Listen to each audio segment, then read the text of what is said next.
Yo, what's going on YouTube? It's your boy Light back here with another YouTube video. And in today's video, we're going to be doing, let's talk about the Spider-Man Raimi Trilogy movies here on the channel today. So, I recently watched the three movies, the whole trilogy, and I think this trilogy was pretty good trilogy. And of course, if you're curious to know why exactly I call it the Raimi Trilogy, it's just because the director. Uh, Slash, they didn't really give any name specifics to Spider-Man. It's just called Spider-Man.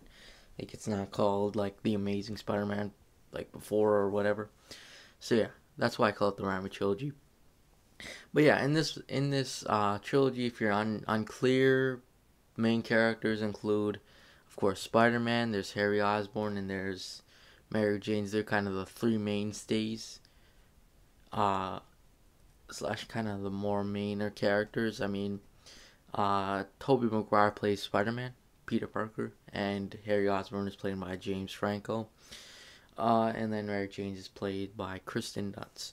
So the reason why I just explained the cast is just because some people don't know and don't understand what people mean by when people are saying who's the best Spider-Man, for example, like that. So that's the reasoning why I just said the cast. So yeah.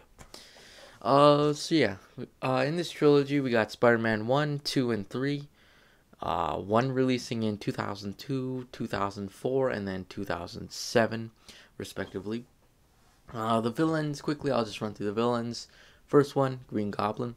Second one, Dr. Octopus. Third one is Venom and Sandman. We'll get into Spider-Man 3 afterwards, because there's just a specific case with that. So, I guess let's get into it. I don't know how I'm gonna do this. I may go through each and just quickly talk about it for like maybe 2-3 minutes. So yeah. Alright, Spider-Man 3. Spider-Man 3 does a really good job of showcasing the origin story of Spider-Man. Just from the fact of Uncle Ben's death, him getting his powers, him getting bitten by a spider, him showing the more nerdy side of things, and also kind of beginning that relationship with MJ that we see in the comics and stuff like that. Him kind of facing bad guys and preparing to go into responsibility of being Spider-Man. Uh, Mainly different things that those are some things that is done really well. The villain is done really well. Green Goblin. He's done really fantastic job with William Dafoe acting as Green Goblin. I thought it was really done well. I think they nailed down the Spider-Man as well aspect of things, really done well. Theme, I think they keep the same theme for all three movies, and I must say the theme is really well done as well. Really enjoyable. Tobey Maguire actually does a really good job in my opinion. Just capturing the nerdy aspect of Peter Parker and the more Spider-Man aspect of just like being a jokester kind of thing. Uh, CGI wise, I kind of have a problem with the CGI.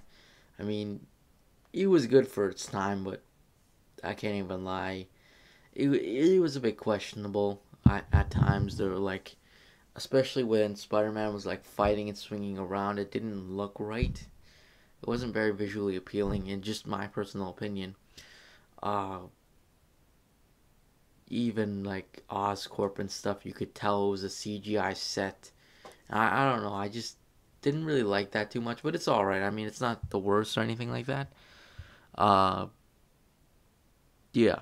Action sequences wise was pretty well done. I really like the fights between like Spider-Man was fighting and stuff like that.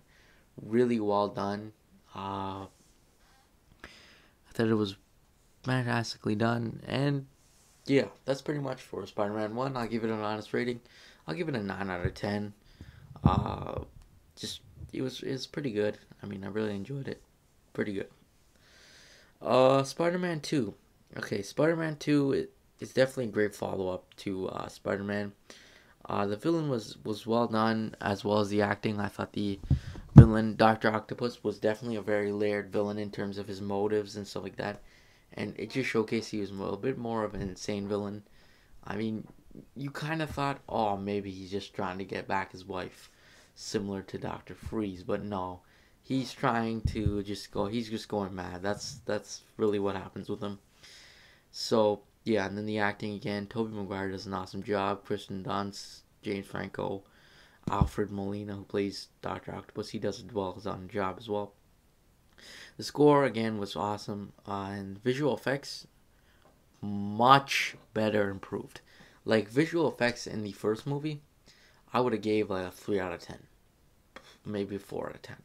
But in this movie, I would give it. It's not too good, but it's maybe a 7 out of 10 for visual effects. I thought it was pretty much a way better job. I mean, it was 2004, 2002, so you kind of understand, but at the same time, you kind of wish visual effects were a bit better.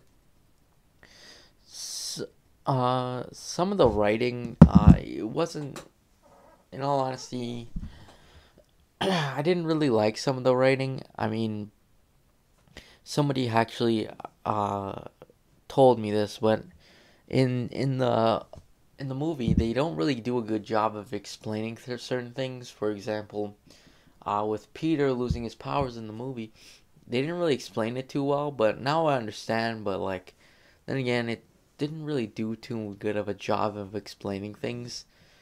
Uh, that's just something with this movie.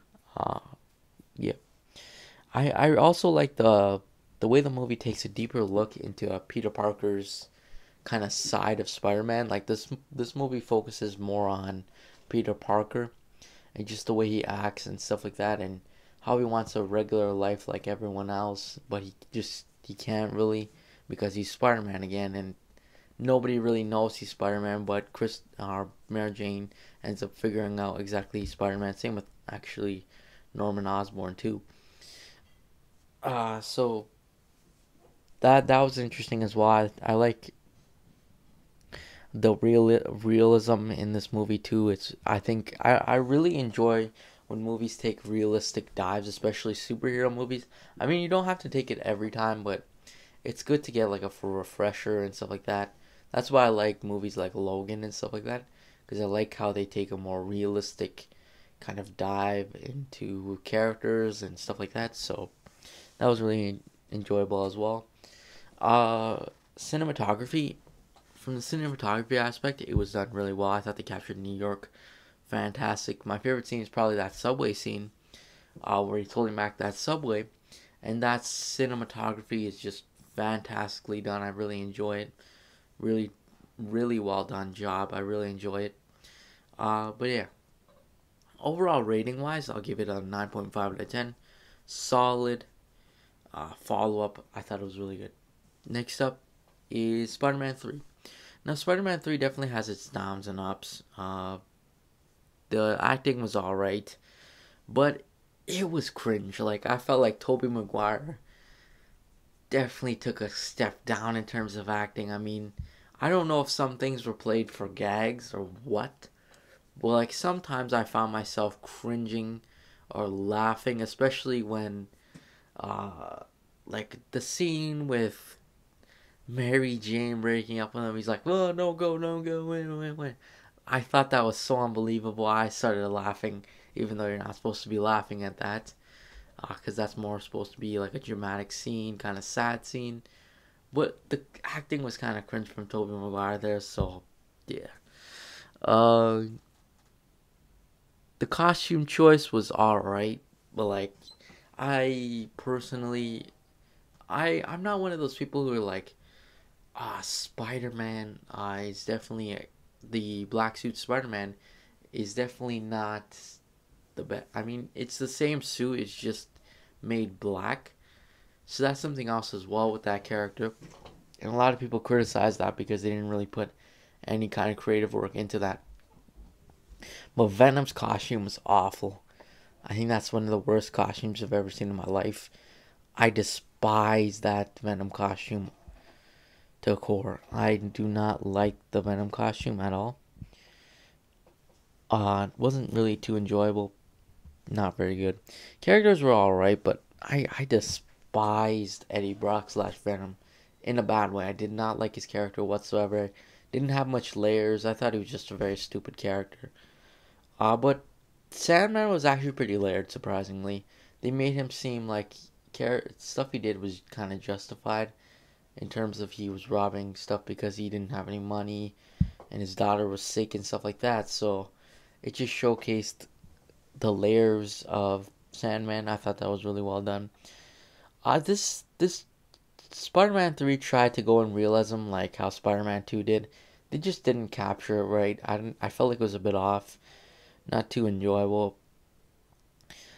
And again, I thought the villains were just meh, honestly, in the movie. I wasn't a huge fan. Harry Harry Osborn in the movie took a more of a villainous approach, but like he became a good guy in the end. So I thought that was all right. I mean, I thought he was in the middle, kind of for me. Uh, I thought no, but I thought his the acting towards the end was fantastic, especially with his death scene. I was just like, oh, that's so sad. Because when Harry Osborn ended up dying, I thought it was pretty sad. And I was like, oh man, no, don't die, Harry. I kind of wish we got a Spider-Man 4 just to follow up to that. See how Peter was taking that and stuff like that. But yeah, action was good, and so was the CGI. I thought the CGI made a much improvement. But then again, it was in 2007. It wasn't the best for the time, but it definitely was better than the rest of the trilogy. Uh, in the action terms, pretty good as well.